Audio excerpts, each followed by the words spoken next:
Bonsoir Bernard Pasquito. Bonsoir. Vous êtes l'auteur de ce livre qui sort demain, Les héritiers, sous-titré « L'héritage, c'est la vie en pire ». C'est aux éditions Anne Carrière. On va découvrir avec vous les splendeurs et misères de ce que vivent les héritiers, qu'ils soient célèbres comme les Hallyday, les Cousteau, les Brel, les Bettencourt, ou que ce soit d'illustres inconnus. L'héritage, c'est une affaire universelle.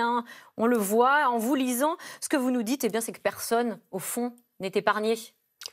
Non, comme l'ont dit plusieurs avocats spécialisés et qui aident leurs clients dans des dossiers comme ça, vous pouvez toujours prendre les choses comme vous voulez, qu'il y ait 3 000 € ou 100 millions d'euros, c'est exactement pareil. Donc la seule possibilité pour qu'il n'y ait pas d'ennui et de déchirure, c'est qu'il n'y ait pas d'argent, qu'il n'y ait rien. Ah, ça a le mérite d'être radical. Voilà.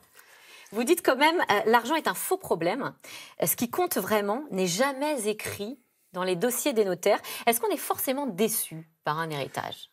L'argent, c'est pas un faux problème, c'est un alibi. En fait, c'est pas l'argent qui compte dans les affaires d'héritage. Et d'ailleurs, on le voit très bien dans l'affaire de Johnny Hallyday, David Hallyday. C'est pas l'argent qui l'intéresse. Évidemment, c'est de pouvoir gérer, en partie au moins, la carrière de son père.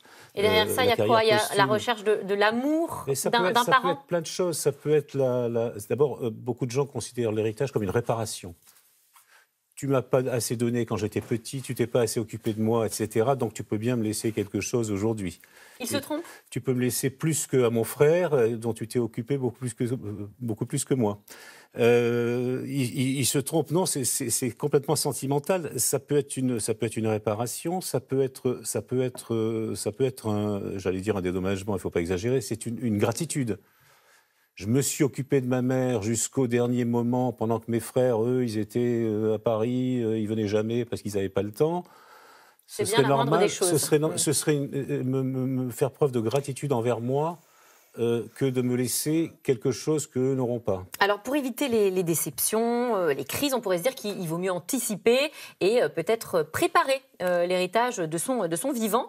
Mais en vous lisant, ça ne marche pas à tous les coups. Ouais. Et je pense évidemment à cet exemple que vous donnez, la famille Bettencourt. Tout avait été minutieusement préparé et patatras, rien ne se passe comme prévu. C'est-à-dire que je pense que Liliane Bettencourt avait généreusement préparé le futur en donnant de son vivant 95% de sa fortune, qui représente des dizaines et des dizaines et des dizaines de milliards. C'est la femme la plus riche du monde, quand même. À sa fille. Pardon ? 90% de sa fortune. 95% à sa fille. De sa fortune à sa fille, gardant 5%, 2,5% pour des fondations et 2,5% pour elle. Et malgré ces préventions, ça tourne vinaigre. Ce qui prouve que ça n'est pas l'argent qui compte. Sa fille n'a pas supporté, à un moment donné, la présence aux côtés de Liliane, du photographe François-Marie Bagné, auquel sans doute elle donnait une affection, une tendresse, une gentillesse, des moments que sa fille n'avait jamais partagés avec sa mère. Alors, impossible aussi de parler héritage sans parler des fameuses belles-mères. Elles sont parfois omniprésentes et pas toujours désintéressées. Vous leur consacrez un chapitre dans votre ouvrage. Vous dites « Le syndrome de la belle-mère, c'est le tube psychanalytique du XXIe siècle ». Ben oui, parce que, évidemment, les choses ont évolué, notre société a changé. Il y a 50 ans, les familles recomposées, il n'y en avait quasiment pas. Aujourd'hui, maintenant, je ne sais pas, il doit y avoir... Vous donnez l'exemple justement de Laetitia Hallyday ou de la jeune épouse de Bachung. Oui. Pour le coup, on découvre à cette occasion que c'est possible de déshériter ses enfants. Moi, je pensais que c'était totalement impossible en France. Oui, alors en France, il y a quelques solutions pour déshériter ses enfants. Donc, il y a les assurances-vie, c'est imparable. Hein. Vous avez de l'argent, vous transformez des biens en argent, vous mettez ça en assurance-vie au nom de qui vous voulez, et puis quand vous mourrez, il y a zéro à hériter. Et puis, la solution employée par le clan Laetitia Hallyday, on ne sait pas dans quelle mesure Johnny Hallyday était partie prenante là-dedans ou pas, qui est d'aller aux États-Unis et notamment en Californie, où la loi californienne permet de déshériter ses enfants, mais ça, c'est pas gagné. Et puis, alors moi, je ne la connaissais pas, cette façon de faire, mais apparemment, elle existe et elle marche Laquelle? bien. Alors, c'est de faire ce qu'a fait Alain Bachung, sa veuve ayant, de son vivant, du vivant de Bachung, choisi l'option de l'usufruit, c'est-à-dire que vous donnez sa part à votre fils, en l'occurrence il avait un fils, Arthur Bachung, le reste à la veuve, et puis le fils, vous lui donnez ça en nue propriété. Donc tant que la veuve vit, finalement, le fils ne touche rien. Elle choisit l'option de 100% en usufruit.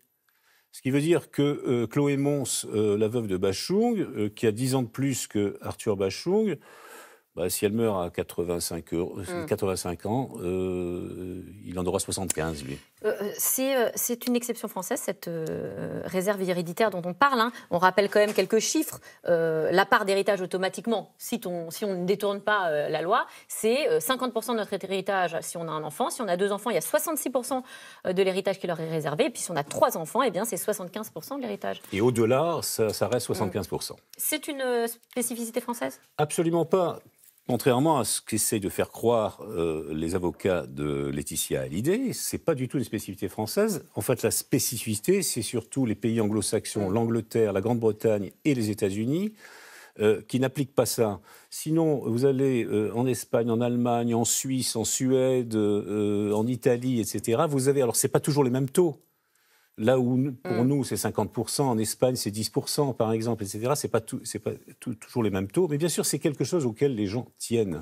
Alors, Bernard Pescuto, on voit bien qu'il y a quand même beaucoup de crispation, de déception, mais rassurez-nous, est-ce que ça peut parfois bien se passer ? Est-ce qu'il y a des belles histoires autour des héritages ?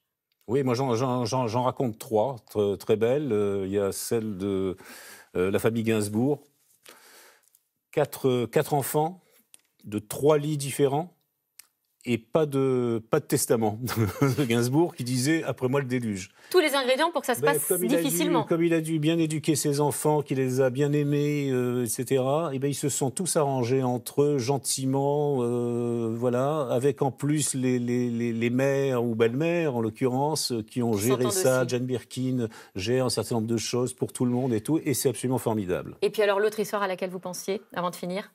Alors, l'histoire à laquelle je pense la plus touchante, c'est celle de Denis Westhoff, le fils de Françoise Sagan, qui s'est collé pour, si je puis dire, 1 600 000 € de dette fiscale de sa mère, juste pour pouvoir garder la gestion de la carrière de sa mère, parce que s'il renonçait à l'héritage et donc à la dette, eh bien, il renonçait à tout, pour pouvoir continuer à faire vivre l'image de Françoise Sagan, les livres de Françoise Sagan, etc., et qui a réussi parfaitement. Et ça fait 13 ans qu'il paye, et je crois qu'il va arriver bientôt au bout. Voilà. Eh bien, merci. Merci de finir sur cette jolie note, et merci pour votre livre, Les Héritiers. Voilà, c'est aux éditions Anne Carrière. Tout de suite, c'est dans l'air avec Axel de Tarlé, qui revient sur la campagne des Européennes qui a du mal à démarrer.